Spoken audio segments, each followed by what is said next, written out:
Vocês fazem parte de um núcleo, não, Eduardo, interdisciplinar de investigações. Eu decidi, achei que seria mais proveitoso falar de um projeto coletivo, não é? No qual eu estive envolvida durante 5 anos. O projeto ele transcorreu entre 2010 e 2015 e resultou nesse livro publicado em 2016. Eu trouxe um exemplar para a biblioteca, não é? Um projeto que corresponde a uma das minhas linhas de investigação, que diz respeito às pesquisas sobre cidades e imaginários urbanos, não é? Esse projeto que resultou no livro que organizei com o Adrián Gorelick, não sei se vocês conhecem, um colega da Argentina, da Universidade de Quilmes. O Adrián é arquiteto de formação, historiador da cultura, historiador da cidade. Um pouco dinheiro, não é? Um dinheiro apenas para que realizássemos reuniões periódicas que aconteceram em São Paulo e em Buenos Aires, não é? E, no mais, viajávamos com recursos das nossas universidades ou, muitas vezes, com recursos próprios, não é? Então, um projeto que, sem financiamentos, nos cobrando prestações de contas, relatórios e que nos dava também muita liberdade para inventar. Bom, eu começaria dizendo, então, que este livro composto de 23 textos escritos por 24 autores diferentes e que se organizou em 5 partes, não é uma antologia, não se trata de uma antologia, quer dizer, não se trata da reunião de trabalhos já existentes, não é? E reaproveitados em função da possibilidade de sua publicação, o que acaba acontecendo nas antologias. Como vocês sabem, embora haja antologias excelentes, mas efetivamente não era disso que se tratava, não é? Eu diria que nós realizamos neste livro, não é, tentamos realizar um experimento, tanto do ponto de vista da forma, quanto do ponto de vista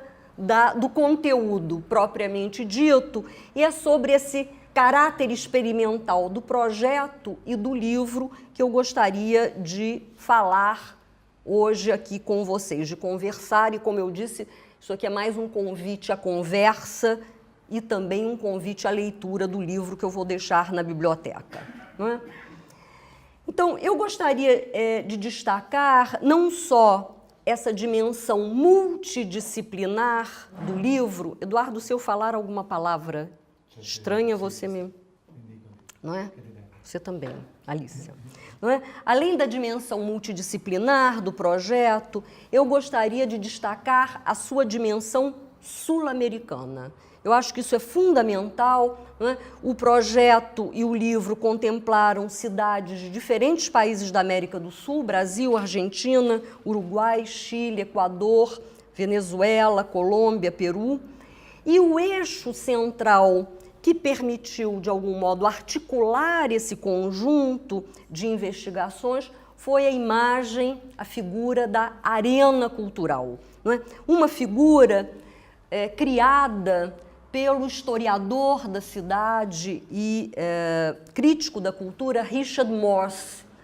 Quando demos o curso, eu mencionei o Morse, poucos alunos aqui haviam ouvido, escutado falar no Richard Morse, não sei, enfim, se aqui quem o conhece, mas efetivamente o Richard Morse, não é? Parece já um autor antigo, não é? Na medida, e esse texto ele escreveu, o texto que nós tomamos como inspiração para o projeto é um texto de 82, não é? E nos parece que o Richard Morse oferece sugestões valiosas até hoje para a análise das cidades. Nós tomamos então esta figura da arena cultural que o Morse, não é? Propôs nesse artigo curto as cidades periféricas como arenas culturais, Rússia, Áustria e América Latina, não é? um artigo que foi publicado pela primeira vez neste volume organizado por ele e pelo José Henrique Ardoy, não é? Eu não sei se eu escrevi corretamente o Ardoy com H, sim, não é? Cultura Urbana Latino-Americana, que foi publicada pela Claxo em 85, não é? E que figura é essa? E por que ela nos interessou como instrumento, não é? Para organizar esse projeto?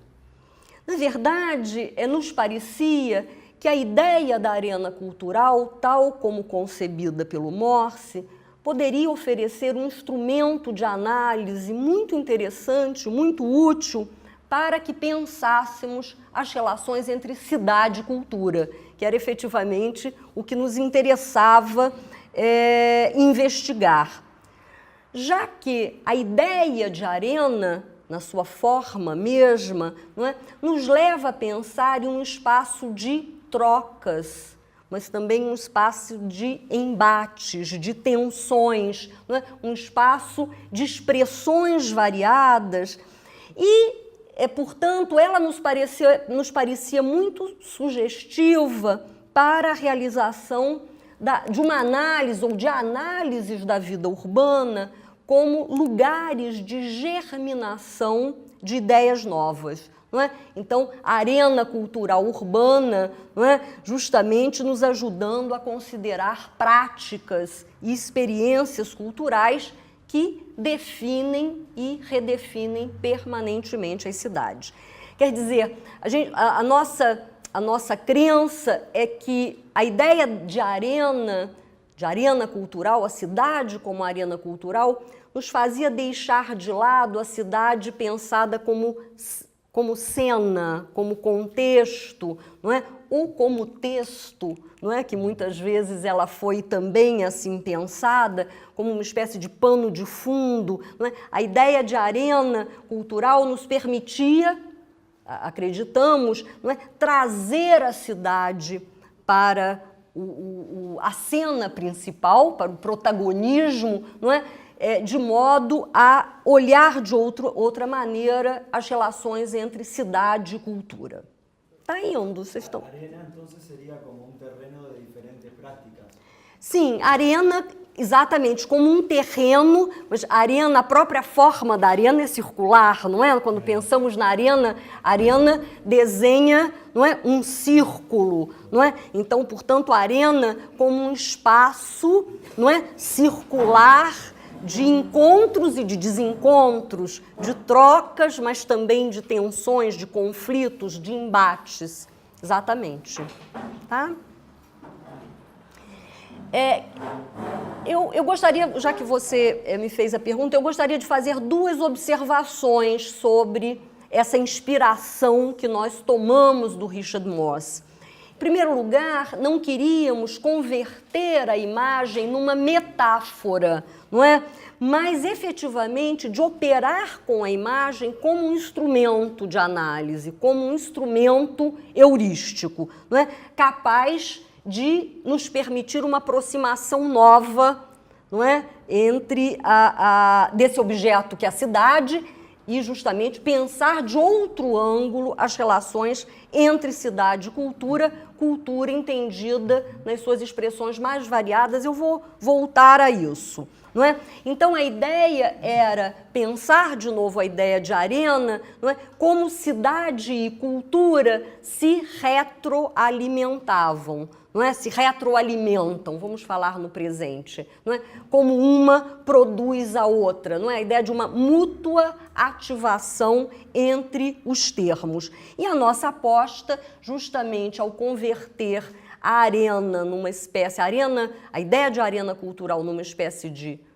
brújula, se diz? De brújula analítica, não é? Nós imaginávamos poder trazer à tona outras dimensões dessas relações entre cidade e cultura. Acho que isso vai ficar um pouco mais claro, não é? À medida em que eu for trazendo alguns exemplos. Eu queria, agora, nesse início, desenhar os contornos mais gerais do projeto. Eu gostaria de observar também sobre esse artigo do Morse, que eu sugiro que vocês leiam, os que não leiam, eu acho que vale a pena voltar a esse texto do Morse. Se vocês voltarem a ele, verão que na parte final, eu falava disso no curso, não é? Na parte final do texto, o Morse lança uma espécie de mirada celebratória, não é? Às arenas periféricas, não é? Uma certa crença de que enfim, uma certa aposta utópica, não é? De que as arenas periféricas, as culturas periféricas seriam mais intensas, mais interessantes do que as culturas centrais. Não é? Ele está falando isso nos anos 80 e a América Latina parecia oferecer a ele e a outros uma espécie de alternativa aos processos modernizadores que tinham lugar nos países centrais. Então, eu gostaria de dizer para os que já leram o texto do Morse e para os que o lerão no futuro, que nós não subscrevemos essa aposta, não é, celebratória, essa mirada celebratória do Morse em relação, enfim, a essas possibilidades, essas modernizações outras ou essas possibilidades outras lançadas pelo que ele chama de culturas periféricas, mas justamente aproveitamos uma parte de suas sugestões, não é? Que se concentram na primeira parte do texto. E, ao fazermos isso, acho que o projeto se converteu também numa homenagem ao Morse, não é? Numa homenagem a esse grande estudioso das cidades latino-americanas, que desde muito cedo, desde os primeiros trabalhos que realizou, o Morse chamava atenção para a importância das fontes artísticas, das fontes literárias e das fontes artísticas em geral para a compreensão da cidade, não é? Porque ele dizia, não é, que os artistas pareciam iluminar dimensões que as enquetes, as estatísticas deixavam de lado. Hoje isso parece uma sugestão, isso parece corriqueiro, mas no momento em que o Morse propôs, nos anos 50, isto estava longe de ser comum. E mais ainda, o Morse, ao sugerir a importância das artes para a compreensão das cidades, ele chama a nossa atenção, a nós, não é, cientistas sociais, arquitetos, historiadores, que não devemos tomar as artes como documentos, não é? Ou como ilustrações da realidade, mas tomar as artes como uma forma de saber, como uma forma de conhecimento que pode iluminar ângulos novos da vida urbana, não é? Portanto, então eu estou ainda dando voltas, não é, para tentar explicar a vocês a presença forte do Richard Morse nesse projeto, não é? Porque ele também nos ajudou eu acho, a recuperar de uma outra maneira, de uma outra forma, a dimensão latino-americana dessa análise das cidades do continente. Não é? Uma dimensão que acreditamos, não sei o que vocês acham, não é? Essa dimensão latino-americana, ela tendeu a desaparecer ao longo dos trânsitos realizados pelos estudos culturais, não é? Então, nesse sentido, é bom que se diga que ainda que tenhamos privilegiado a cultura, as expressões culturais, o projeto se afasta de qualquer tipo de hiperculturalismo que foi alimentado pela voga dos estudos culturais. Está me seguindo?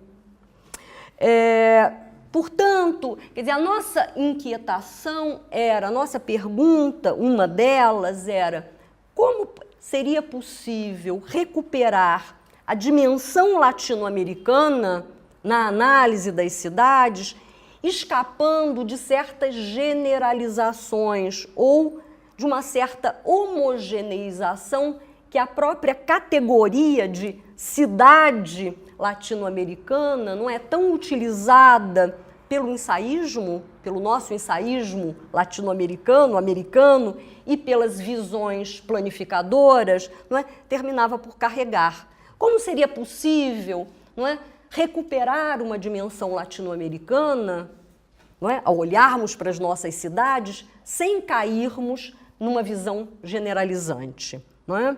Então, nesse sentido, e eu e o Adriano dizemos isso na introdução ao livro que escrevemos juntos, nos parece que esse projeto assinala um outro momento nos estudos das cidades latino-americanas que tiveram no Richard Moss, mas também no Ángel Rama, não é? No José Luis Romero, pensadores absolutamente geniais e que foram os maiores representantes de um enfoque latino-americanista, digamos, em termos da análise urbana.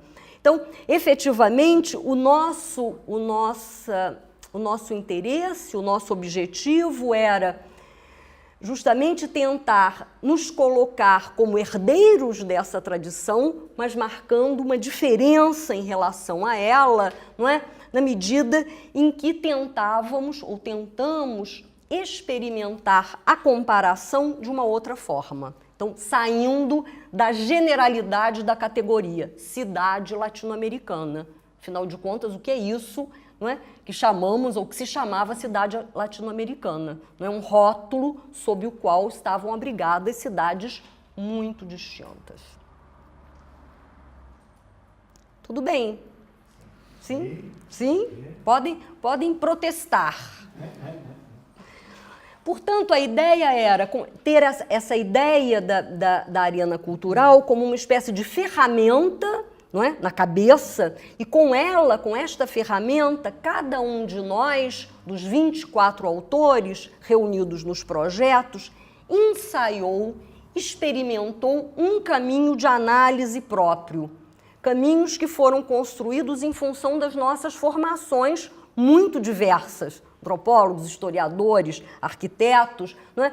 E de modo absolutamente livre. Quer dizer, o que nós fizemos foi propor aos colegas essa chave, não é? O que seria pensar a cidade como arena cultural, não é? Que rendimentos seria possível tirar dessa figura, evitando fazer dela uma simples metáfora, ainda que a metáfora tenha lá, não é? Diga muita coisa.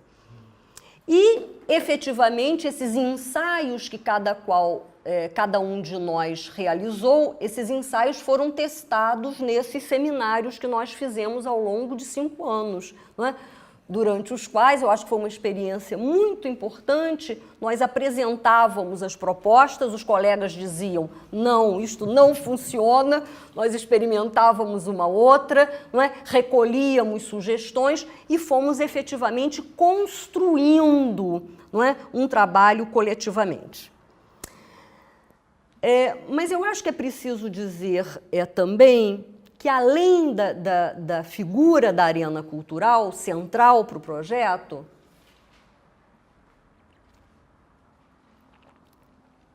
e que figura que acabou, como eu disse, por disparar uma série de criações novas, porque, na verdade, nenhum dos textos que faz parte desse livro estava escrito antes ou esboçado antes, foram criações, não é, feitas, realizadas para o projeto. Nós utilizamos, ao lado da ideia de arenas culturais, não é, um outro parâmetro para orientar as interpretações, que foram o que nós chamamos os momentos chaves, não é, para claves, os momentos clave para examinar as relações entre cidade e cultura. Então, selecionamos a passagem do século XIX para o XX, os anos 10, 30, não é?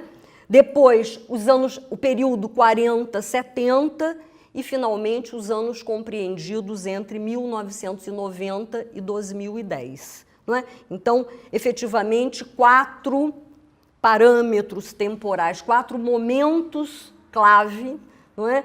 Nos quais, momentos que pareciam fornecer um outro parâmetro de comparabilidade. Vejam, não é? Na verdade, o que nós estivemos tentando experimentar aí foi uma outra forma de empreender a comparação, de modo a que pudéssemos voltar a falar em cidades sul-americanas, mas de outra maneira, saindo das generalizações correntes. Então, de novo, parâmetros temporais, não é? Mas que não devem dar a ilusão da construção de um fio cronológico, porque não se tratava tampouco de construir uma história das cidades sul-americanas, não é? Então não havia nenhuma intenção, nenhum intuito em realizar uma espécie de relato histórico articulado, não é? Então, eu coloquei essa cita, não é, porque acho que ela pode ser, que eu retirei da introdução, porque acho que ela pode ser esclarecedora, não é? Nós afirmamos aí, em que medida, não é? Vocês podem seguir, em que medida a análise da cultura urbana é capaz de iluminar esse processo de interpenetração e correspondência entre cidade e cultura. É possível reconhecer momentos determinantes em algumas cidades em los que essa relação haya sido especialmente produtiva? Era essa a ideia dos momentos clave, não é?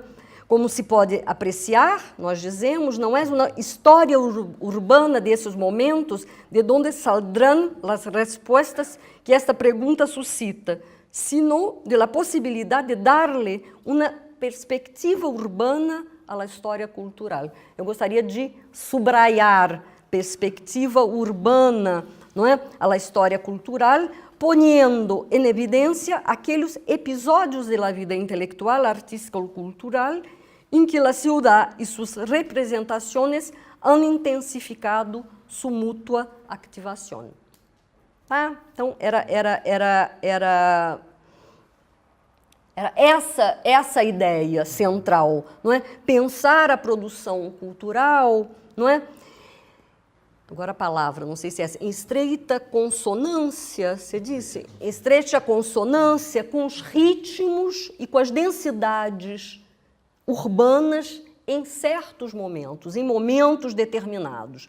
Então, de novo, menos do que uma fidelidade às sucessões históricas, eu diria, não é, que esses momentos clave que nós escolhemos definem lugares de observação, não é? Níveis de observação, mesetas de observação, para não usar patamares que eu usei de uma outra vez e não existe em espanhol, não é? Níveis, lugares de onde cada um dos analistas podemos observar no detalhe o modo ou os modos como as relações entre cidade e cultura foram urdidas, se diz, tá? Então, de novo, eu gostaria de sublinhar, os cortes temporais, eles operam em favor da comparação, não é? Além disso, por quê?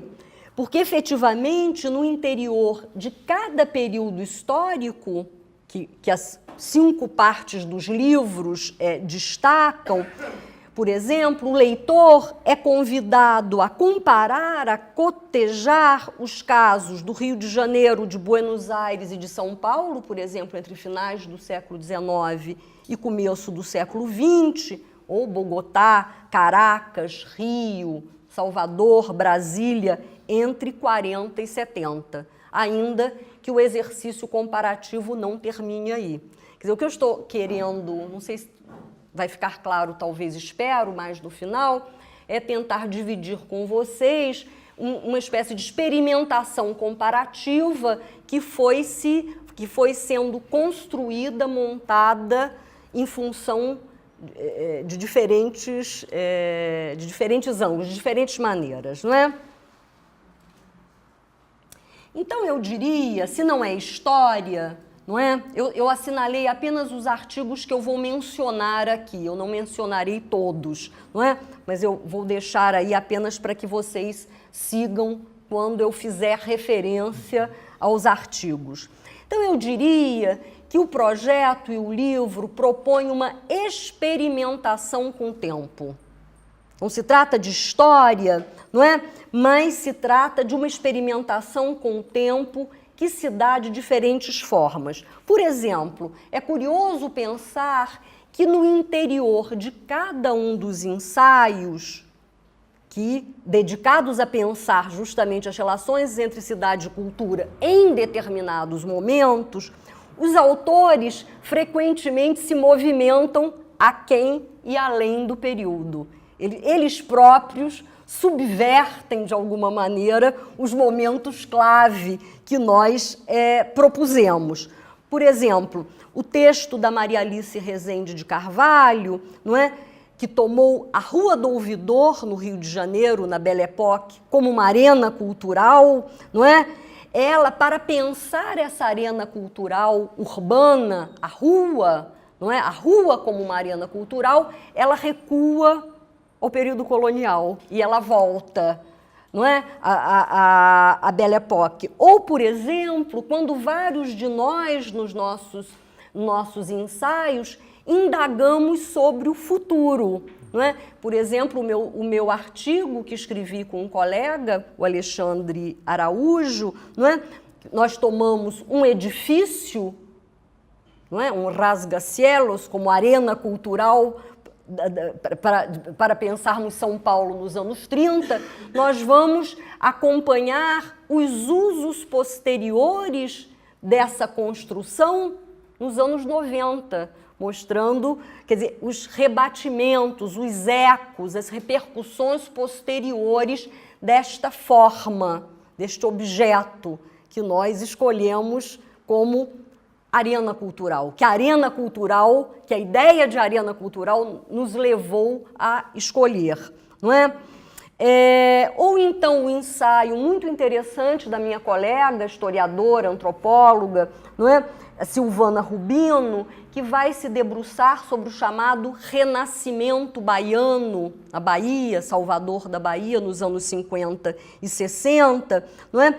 Quando um momento absolutamente notável na vida da cidade, não é, que reúne uma série de intelectuais em torno da universidade e de profissionais estrangeiros que vêm para a Bahia nesse momento, não é? E que estabelecem relações com o tropicalismo, com o cinema novo que estava acontecendo ali, não é? Esses anos dourados, digamos, da cidade, nos anos 50 e 60, a Silvana vai mostrar como as políticas culturais posteriores vão retomar este momento como modelo.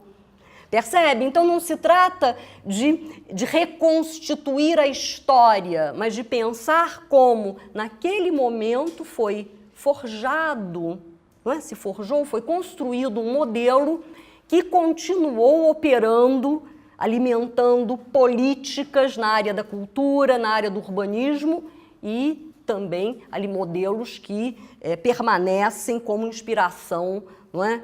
Para produções muito variadas. Então vejam, experimentações com o tempo, não é? Menos do que história, nós propusemos experimentações com o tempo, que se observam também nos recortes realizados, que pode ser um dia na vida da cidade, um ano na vida da cidade, um período na vida da cidade. Por exemplo, o artigo da Ana Clarissa Agüero sobre Córdoba, que ela vai tomar 1918, o ano da reforma universitária, não é? Evento, ano tomado como inaugural e produtor de imagens, linguagens e ideias diversas. Ou então, o texto que eu também menciono aí nesta imagem, do Germain Merria, sobre Bogotá, em que ele vai partir de um evento trágico, o assassinato do líder liberal Jorge Gaitán, em 9 de abril de 48, ao qual se sucederam uma série de levantes, saqueios, incêndios e mortes que vão destruir uma parte da cidade e eventos trágicos que vão repercutir na vida urbana posterior, mesmo nos projetos de remodelação urbanística, ele vai mostrar. Entende? Então, eu trouxe, de novo, eu não vou falar de todos os ensaios, não é? Porque não é o caso, mas eu gostaria apenas de trazer alguns exemplos de modo que vocês pudessem, não é, perceber como é que nós realizamos como é que nós respondemos a essa demanda, não é, da arena cultural. Bom, então é curioso, experimentações com o tempo, eu ainda estou falando experimentações com o tempo, e no caso de Bogotá, que eu acabo de mencionar, esse evento traumático, não é, de 48, que o Germain analisa, não é, ele vai mostrar como esse evento se transforma numa espécie de mito, não é, e, portanto, como mito ele entra e sai da história, de novo, ele subverte o mito, subverte a história, não é? Mas outros autores terminaram por escolher acontecimentos que produziram também efeitos de aceleração brutal da temporalidade, como os projetos de transformação urbana que tiveram lugar em Caracas nos anos 50. Não é um momento que vai dizer o Gustavo Guerreiro, que é o autor desse ensaio, ele vai dizer, momento em que não há tempo para câmbios progressivos e graduais. É um momento em que as transformações são rapidíssimas, não é? Um momento em que o tempo parece se acelerar, e isso pode ser aferido, ele diz, seja nos discursos técnicos, nos discursos políticos, mas também nos relatos literários. Ele vai dizer, não há nostalgia, não há nostalgia, não há culto do patrimônio, não há culto da memória.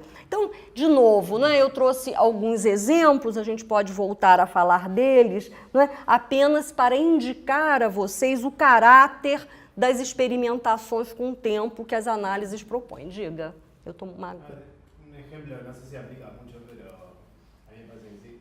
En la película de Eduardo Coutinho, Edificio Master, me acordé ahora del ejemplo del Edificio Martinelli, que no sé si la viste. Claro, claro. Não, então, é interessante você, por exemplo, seria a película do Coutinho, não é? O Edifício Master, não sei se vocês a viram, um documentarista brasileiro que toma na verdade, esse grande, nós chamamos no Brasil, é um grande edifício em Copacabana, não é? Como é que... é conventilho, que é uma espécie de cortiço, nós chamamos de balança, mas não cai. Não é? Nós damos essa designação, ou seja, são edifícios com 40, 50 apartamentos por andar, são apartamentos estúdios, não é? Que foram construídos em Copacabana, num dado momento em que o bairro de Copacabana ele decai. Copacabana era um bairro de elite, não é?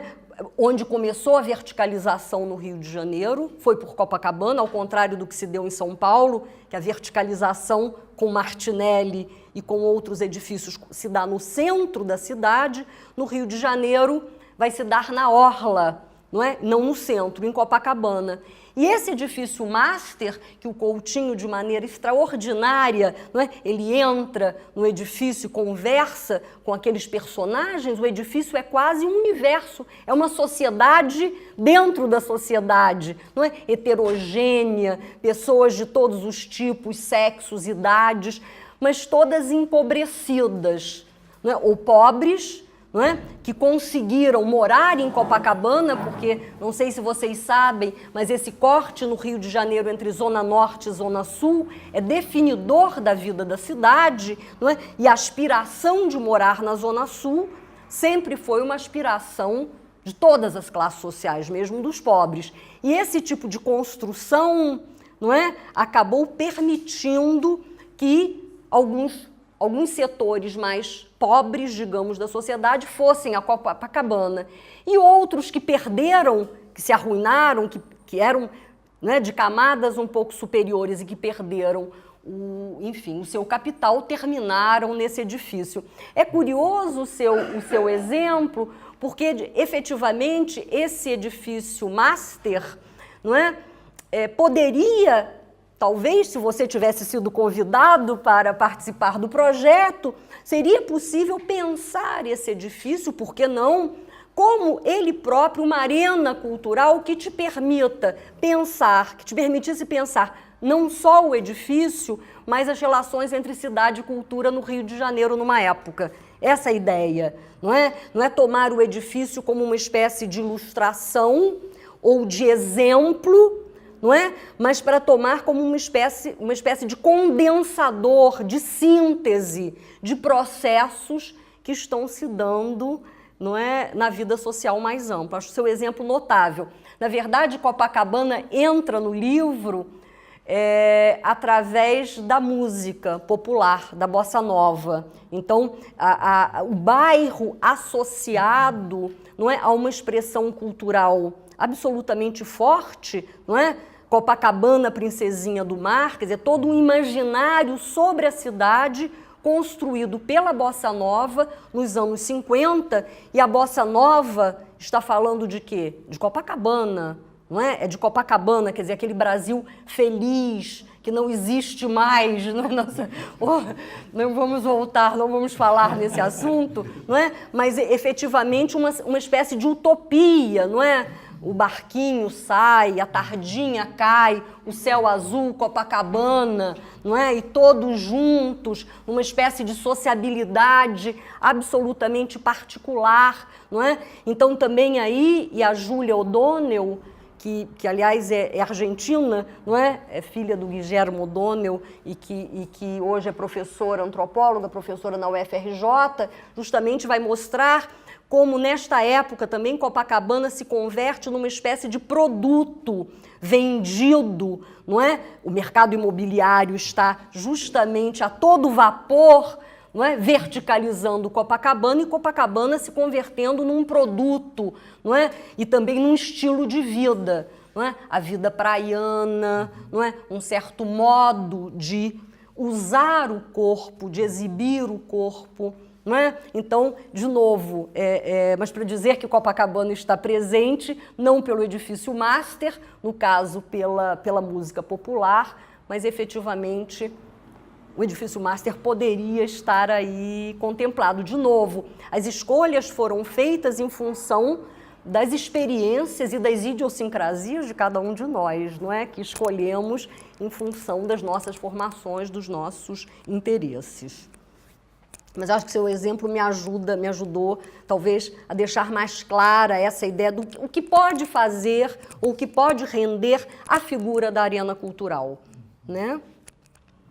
Então eu acho, não é, que de um lado experimentações com o tempo, que aparecem de várias maneiras, mas também experimentações com o espaço, não é? E justamente experimentações que retiram sua força do ângulo escolhido, ruas, bairros, não é? Edifícios, lugares determinados, não é? Enfim, eu vou pular aqui um pedacinho para não ficar muito chato. Mas, de novo, a gente, quer dizer, o que a gente tentou, e eu acho que nós percebemos que deu certo, que o experimento deu certo, é justamente tentar pensar como, vistos do ângulo das arenas culturais, certos espaços já muito tratados, já muito analisados, poderiam aparecer de outra forma. Então eu vou dar um outro exemplo, que é um exemplo de um artigo de um historiador de São Paulo, muito interessante, sobre a Avenida Paulista. Avenida Paulista, sobre a qual, não é, há uma série, há uma literatura, não é, vasta, mas vista do ângulo da arena cultural, na verdade o Paulo vai mostrar como a avenida se apresenta como uma espécie de lugar de embate entre as elites nacionais e as elites migrantes, entre as novas elites migrantes, sobretudo italianas, que vão deixar suas marcas impressas nas tipologias, nas construções. Não é? Os casarões da Paulista foram construídos pelos imigrantes italianos que enriqueceram com café e usaram a avenida como uma espécie de vitrine não é? De afirmação, de identidade, de valores e tudo mais. Então, na verdade, o Paulo vai mostrar que a arena cultural, a figura da arena cultural como instrumento de análise, permitiu a ele, que já havia escrito sobre a Avenida Paulista, vê-la de um outro ângulo. Percebem?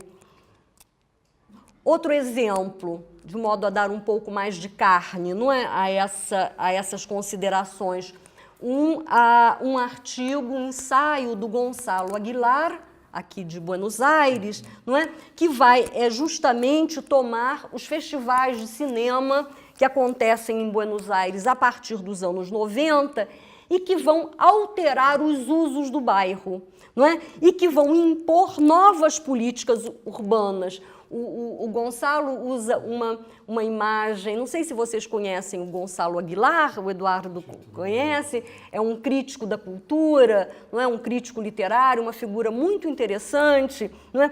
O Gonçalo vai dizer, os festivais de cinema pareciam funcionar como uma espécie de agulha de acupuntura, não? Que dão início a ondas, a ondas expansivas de energia que vão se propagando e vão reconfigurando o espaço. Então, o exemplo justamente do Gonçalo é mais um, eu vou dar só mais um ainda de Buenos Aires, do artigo, do ensaio do Adriano Gorelick, que vai tomar a cidade de Buenos Aires nos anos 50 e 60 em função do modo como uma certa arena cultural intelectual se desloca, não é, da esquina de Florida e Viamonte a Corrientes, entre Libertad e Cajal. E ele vai mostrar que essas cartografias vão adquirir novas escalas quando traçadas em função da presença importante das Virgens Misérias, não é, na cultura urbana, nesse momento, que foram objeto de atração e objeto de rechaço, não é? E que vão ganhar ainda novos sentidos quando, dirá o Adriano, se percebe a invisibilidade dessa grande Buenos Aires nas imaginações cartográficas nesse momento. Então ele faz uma pergunta muito interessante para nós, não é? Que diz respeito a como se constroem os horizontes urbanos do visível em cada período. O que se torna visível e o que desaparece em certas cartografias projetadas em alguns momentos. Está muito longo isso? Eu já vou... Diga, é que eu mexo. Tá bom? Bom, há outros exemplos, eu vou pular e na conversa a gente pode voltar a isso, mas eu gostaria de dizer ainda em relação a tempo e espaço, não é? Experimentações com tempo, experimentações com espaço, e o que eu acho curioso, é interessante porque há coisas que eu só percebi quando o livro ficou pronto, não é? Quando o trabalho terminou, porque haviam coisas projetadas, mas outras imprevistas, não é? Que acabaram se fazendo presentes no final. É interessante perceber também como tempo e espaço terminaram por intercambiar suas funções primeiras. Os tempos acabaram por se converter em lugares e espaços, não é? Aparecendo como produzidos em função de marcos temporais. Não é? Então, acho que a gente pode voltar a isso, mas, de novo, não é história, não é? As relações entre tempo e espaço, muito íntimas e ambas as categorias podendo, inclusive, intercambiar as suas funções. Eu queria dizer ainda, já me aproximando do final, tenho mais 2 ou 3 coisas a dizer, que também o conjunto desses ensaios produzidos vão falar, não é, dos itinerários variados da categoria cultura.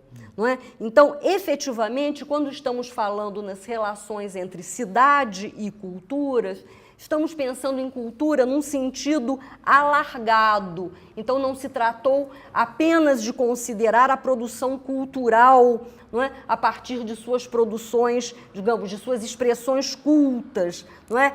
E tentamos também escapar de certas oposições como produção cultural e consumo cultural, não é? Nesta faculdade é um tema não muito é? corrente. Exatamente, já que a ideia é que os usos da cidade, os usos dos edifícios, por exemplo, Martinelli no nosso caso, não é?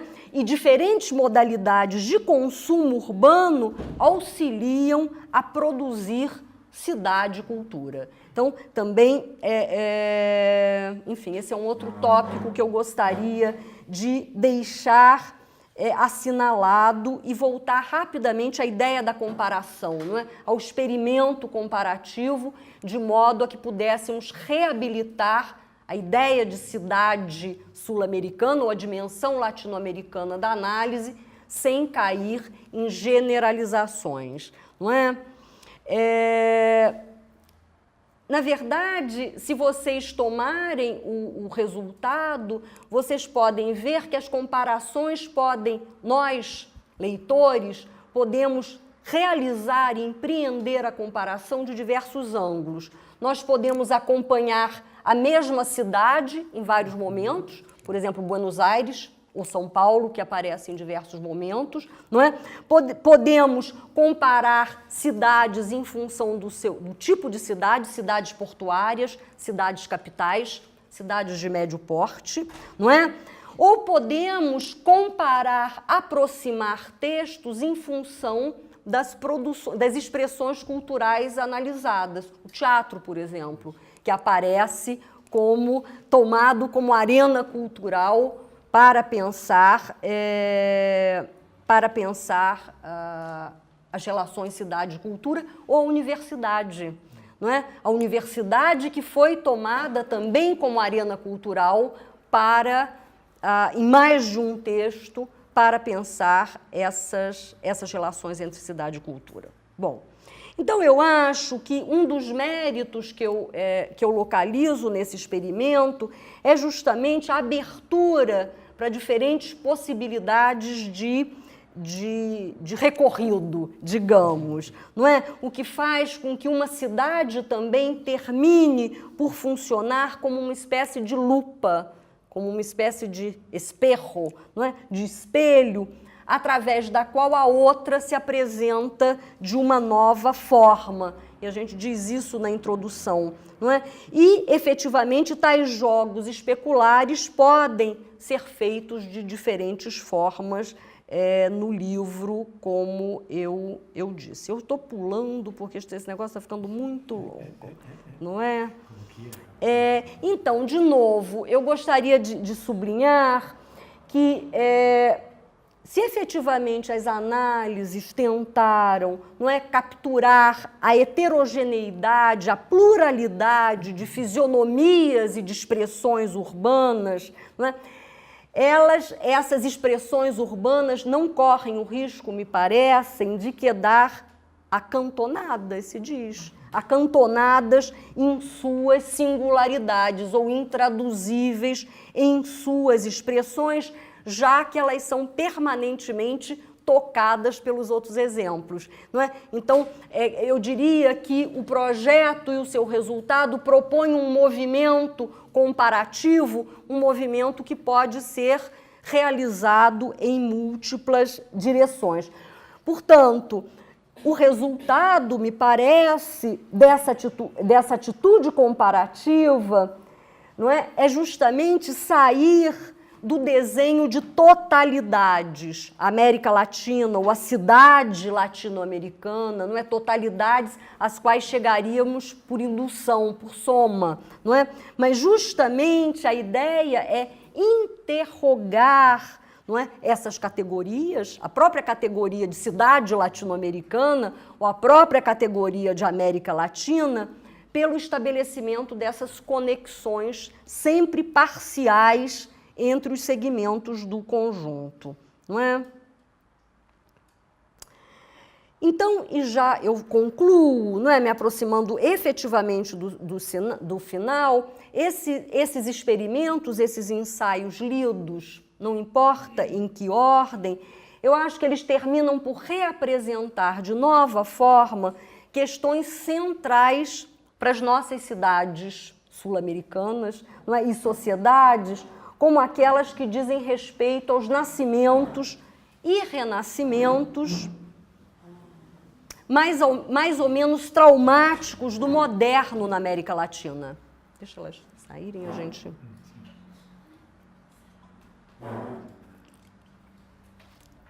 Não é? Acho que, efetivamente, as análises ensaiadas interpelam a questão do moderno, dos processos de modernização, não é? Entre nós, processos que estão acompanhados, mostramos cada um de nós nos textos, por sentimentos sempre ambivalentes, de euforia, não é? Que as utopias encenam, e de melancolia também, não é? Que são registradas nas sucessivas evocações do passado. A cidade moderna, que é tematizada muitas vezes, frequentemente, ao lado da cidade da infância, da cidade, não é, recordada, lembrada, não é?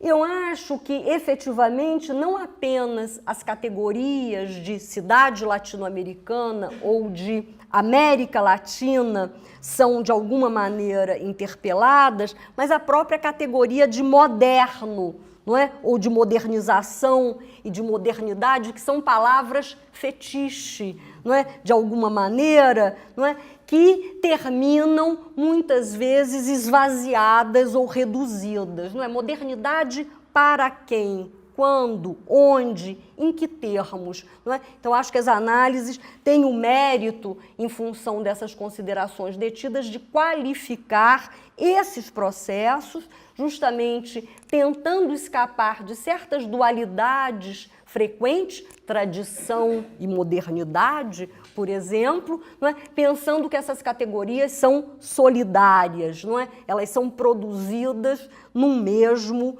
movimento. Não é? E eu acho também que, efetivamente, as análises mostram, e nós retomamos isso no painel da LASA, que eu organizei com o Eduardo, a Siboney também participou, a Alícia, não é? Mostrando como, efetivamente, esses projetos modernos que nós conhecemos são inseparáveis da produção dos seus outros, sejam eles quais forem, não é? Pode ser o passado, como eu acabei de dizer, a cidade da infância, mas também o campo, não é? Os índios, não é? Como no texto do Eduardo Kingman sobre Quito, não é?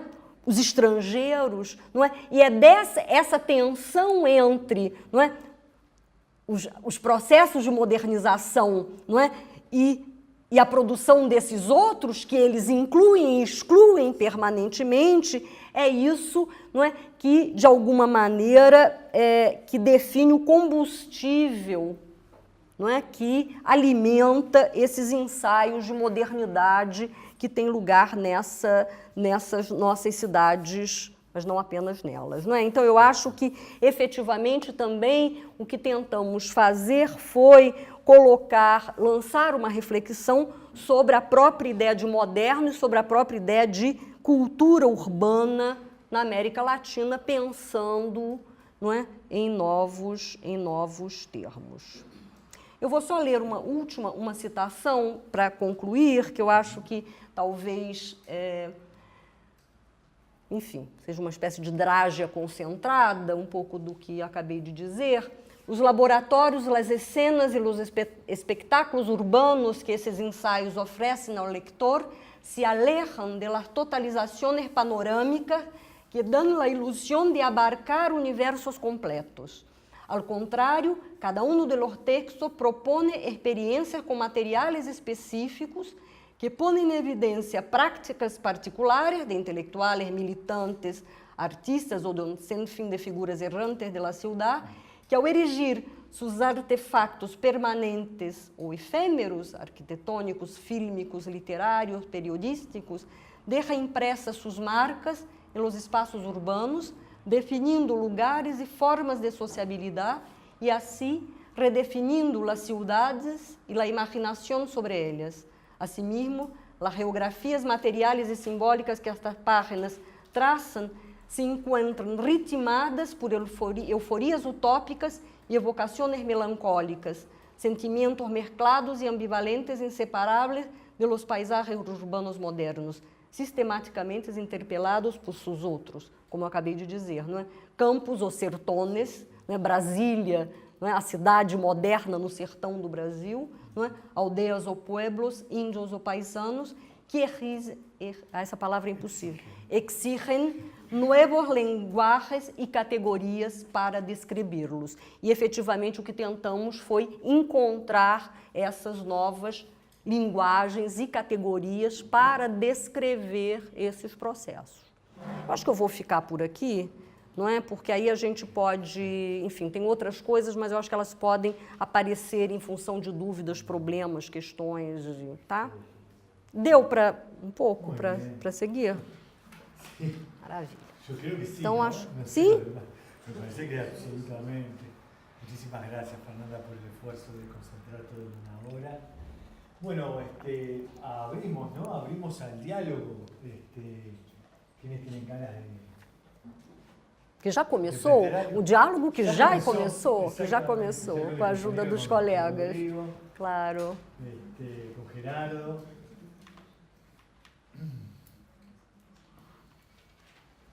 ¿Quién se anima? Bueno, Cecilia. realmente me quedó gusto a poco, en términos de que como que te abren las ganas de poder indagar más en las cosas específicas. Desde el punto de vista metodológico, eso de tomar momentos, ¿cómo dijiste? Momentos Claves. Parece sustantivo a la hora de ver cómo se reformula la ciudad. Exatamente. A partir de los contenidos o de la relación cultural que se va teniendo, porque en realidad lo material es lo que me permanece, no se van demoliendo edificios todo el tiempo, pero sí les va cambiando su significado, su significancia y su contenido, ¿no? O sea, que esa imagen de la arena en términos de esos cambios de lectura que haces, parece que nos abre un poco la cabeza. Quando vos hablabas te focalizaste bastante na década de 50, 60, não? Tinha outros exemplos, talvez os exemplos que eu acabei trazendo foram desse momento. Essa época foi muito fermentada a nível urbano, digamos. Nosotros en Latinoamérica estábamos Claro. Recibiendo las consecuencias de la posguerra.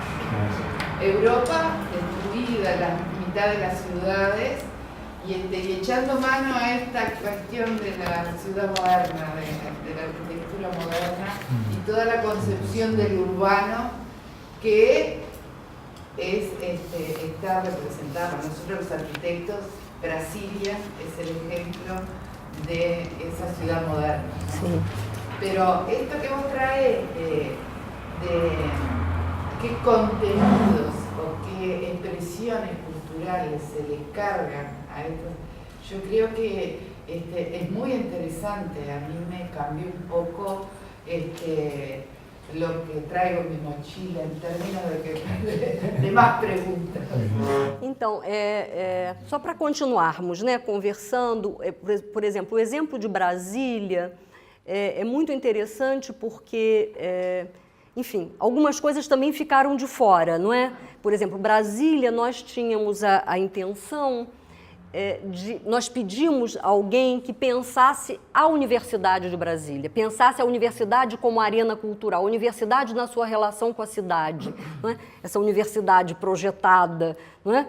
Bom, pelo Niemeyer, essa universidade que foi um centro de germinação, não é? Que foi, enfim, dirigida pelo Darcy Ribeiro, não é? E que depois foi absolutamente destruída pela ditadura militar. Então, um pouco queríamos, não é? Tomando também as inspirações do Thomas Bender, pensar um pouco as relações da universidade com a cidade. Não encontramos quem fizesse isso, porque também é isto, nesses projetos nós fazemos com as nossas redes, não é? E vamos aqui e ali tentando ampliá-las e propondo, e às vezes dá certo e às vezes não. Mas as colegas que tomaram Brasília fizeram um exercício muito interessante de pensar, não é? Justamente elas tomaram os debates na imprensa no momento da construção de Brasília. Debates que mobilizaram intelectuais como Gilberto Freire, escritores como Raquel de Queiroz, não é? Políticos, não é? Justamente as expressões de espanto diante desse projeto moderno que vai se enraizar no sertão, no cerrado, não é? E as ambivalências em relação ao projeto, não é? Então, elas não era, digamos, o caso de Brasília não foi o que nós havíamos previsto, mas as colegas acabaram não tomando a universidade, tomaram a imprensa como uma arena cultural, não é? A partir da qual a cidade emerge na sua relação com o sertão, com o cerrado, com o espaço vazio, não é? Então, enfim, de novo, o que essa ideia, essa imagem de arena cultural permitiu explorar, não é? Vou te dar um outro exemplo que eu acho um texto muito interessante do livro, eu estava olhando aqui no índice, que é o trabalho do Gonçalo Cáceres sobre Santiago de Chile, la capital de la izquierda. O Gonçalo justamente vai tomar também os anos 60 no Chile, mostrando que o exílio, evidentemente Santiago, terra de exílio, reuniu gente, militantes de toda a América Latina, e ele vai fazer o quê? Ele vai acompanhar, não é? Fazer uma espécie de cartografia dos lugares de residência dos militantes. E ele vai mostrar, não é? Muito interessante, ele vai mostrar como boa parte da militância se concentrou nos bairros burgueses de elite. E isso alterou a cidade. Esses bairros foram completamente transformados em função dessas presenças estrangeiras de esquerda, não é?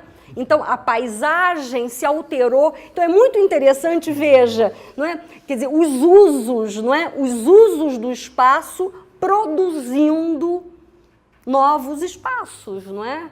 Porque, evidentemente, as coisas ficam, as construções estão lá, são elas e não são mais, elas são outra coisa, não é? Elas se alteram também fisicamente, não é? Porque elas se desgastam, não é? Elas ganham outras cores, elas, enfim, não é? Mas a ideia do uso, não é? Essa perspectiva da prática, do uso da cidade, não é? Que eu acho que é uma perspectiva muito forte enfim, em parte das análises. Uma outra coisa, se eu falar muito... Uma outra coisa, porque todo projeto, não é? Todo projeto que fazemos, ele vem acompanhado de sonhos e de coisas que foram realizadas, e nós estamos muito contentes com a realização do projeto, mas há coisas que ficaram de fora. Justamente a tentativa que nós tínhamos, a ideia que nós tínhamos na cabeça de interpelar, se diz, de interpelar a categoria de cidade latino-americana, criticamente, não é? Nos levou a pensar em propor a pessoas que fizessem análises de Paris como cidade latino-americana, ou de Miami como uma cidade latino-americana, não é? Fazendo da cidade latino-americana uma perspectiva, nos descolando um pouco da geografia. Cidade latino-americana, aquelas que estão no continente, não é? Não seria possível pensar Miami como uma cidade latino-americana, ou Paris, ou Nova York? E efetivamente, mas não conseguimos. Então, digamos, eu acho que não conseguimos encontrar pessoas que realizassem o projeto, porque efetivamente isso implicava a análise de materiais, quer dizer, todos os ensaios são realizados em função da consideração de materiais, né? De análise de materiais, não são teorizações, especulações, são análises detidas. E nós, então não encontramos quem fizesse, mas eu acho que isto faltou, eu acho que isso alteraria, não é? Um pouco o desenho dessa cidade latino-americana, dessa cidade sul-americana, porque havia também outros países no começo pensados e que acabaram, por razões de ordem prática, saindo do projeto. Pode ser perfeitamente uma segunda parte, decir. Porque te altera, pero tampoco digamos, te desvirtúa la primera parte. Claro. ¿No? Y eso también es interesante pensar cómo los proyectos nuestros son procesos que van sintetizando, cristalizando en producciones particulares, pero que los procesos siguen abiertos y no por eso desvirtúan las producciones. Claro. Ir sumando, complejizando. Claro, ¿no? Claro. Pode ser uma grande segunda parte. Claro, porque eu acho que realmente, quer dizer, aí a cidade sul-americana ou latino-americana se convertendo numa perspectiva. Não é? Você olha para Paris de uma outra maneira. Tem como um salto exponencial também. Exatamente. Como, exatamente. Isso, sair de lo territorial propriamente dicho. Exatamente. E Exatamente. acceder a outros territórios com essa lógica Exatamente. de composição urbana que chamamos latinoamericana, a lo latinoamericano, ¿no? Que pode ser em China, pode ser em África, Austrália. Exato. Mas, de novo, não é, eu queria voltar à importância do Morse, não é, e a importância dessa tradição de estudiosos sobre a cultura urbana latino-americana, que eu acho que nós tendemos a não lê-los, a não voltar a eles, não é? E eu acho que essa volta não é apenas uma volta para fazer uma reverência, dizer, ó, como foram importantes, mas tratá-los como colegas, não é? Esses autores dos anos 50 e 60 que nos ajudam também a resgatar essa dimensão latino-americana que nós julgamos importante. Eu acho que eu e o Adriano tínhamos isso na cabeça, não é? Como não deixar isso de lado? Mas como voltar a isso de uma outra maneira? Porque não se trata mais, não é? Não se trata de refazer, enfim, o que fizeram e com brilho, o Ángel Rama de um jeito, o Romero de outro, mas era um certo momento da reflexão. Nós estamos em outro momento, não é? Um momento marcado pelos estudos monográficos, mas também como não ficarmos não é? Fixados nesses exemplos monográficos, como podemos olhar para os materiais específicos e sair deles, não é? Mas aí talvez, de novo, uma pessoa não consiga, por isso o projeto precisava ser coletivo, não é? Porque é impossível, nos dias que correm, não é? Alguém, não é? Se colocar para si esta tarefa, enfim, não há como, nós estamos envolvidos com pesquisas, não é? Pesquisas com recortes específicos, não é? Com instrumentos específicos, mas é preciso comparar, não é? Como comparar não é? De uma outra, como experimentar a comparação de uma outra maneira? Quer dizer, antropólogo não existe sem comparação, não é? A comparação é a ferramenta do antropólogo. Nós trabalhamos assim, não é? Mas efetivamente o que é isso que nós chamamos de comparação? Porque nós podemos comparar de várias maneiras, não é? Então aqui a ideia era propor, não é? Também, quer dizer, isso, não é? Outra que para pensarmos juntos, não é? Outras maneiras de comparar, de modo a que possamos nos descolar também dos casos, não é? Dos casos específicos, dos exemplos específicos que nós estudamos, né?